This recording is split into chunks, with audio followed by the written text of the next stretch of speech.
কি জীৱই সাগৰৰ লুণীয়া পানীৰ পৰা নিমখ আঁতৰাই কেৱল পানীখিনি খাব পাৰে? উত্তৰটো হ'ল পেঙ্গুইন।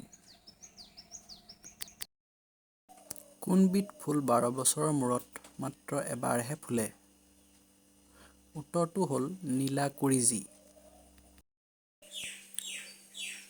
দিল্লীৰ পুৰণি নাম কি আছিল?